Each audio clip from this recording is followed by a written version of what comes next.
তিনিচুকীয়াৰ টিপুক চাহ বাগিচা নৃশংস হত্যাকাণ্ড পত্নীক দাৰে ঘপিয়াই নৃশংসভাৱে হত্যা কৰিছে স্বামীয়ে টিপুক চাহ বাগিচাৰ পাকা লাইনত চাঞ্চল্যকৰ হত্যাকাণ্ড পত্নীক হত্যা কৰি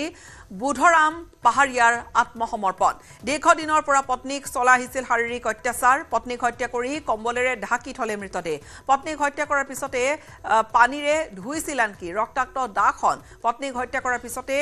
তালাপ আৰক্ষী চকীত বুধৰামৰ আত্মসমৰ্পণ হুৰাৰ বাবে নৃশংস হত্যাকাণ্ডটো সংঘটিত হোৱাৰ অভিযোগ ৰাইজৰ আৰু ঘটনাস্থলীত উপস্থিত ডুমডুমা আৰু তালাপ আৰক্ষীৰ তদন্ত বৰ্তমান অব্যাহত আছে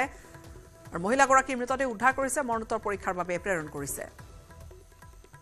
আজি টিপুক চাহ বাগিচা পকা লাইনৰ নিবাসী শ্ৰীমতী ধৰ্মী পাহাৰীয়া তেওঁৰ নিজৰ স্বামী বুধৰাম পাহাৰীয়াই দাহেৰে ঘপিয়াই নিৰ্মমভাৱে হত্যা কৰে আৰু জানিব পৰা মতে তেখেতে থানাত গৈ কিনে নিজে আত্মসমৰ্পণ কৰিছে আৰু ইতিমধ্যে প্ৰশাসনৰ বিষয়ববীয়া আহি কিনে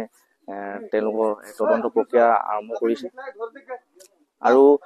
আমি দাবী জনাইছো চাহ জনজাতি ছাত্ৰ সন্থাৰ তৰফৰ পৰা যে এই কালপিত গৰাকীক কঠোৰতকৈ কঠোৰ শাস্তি দিয়াৰ ব্যৱস্থা যাতে গ্ৰহণ কৰে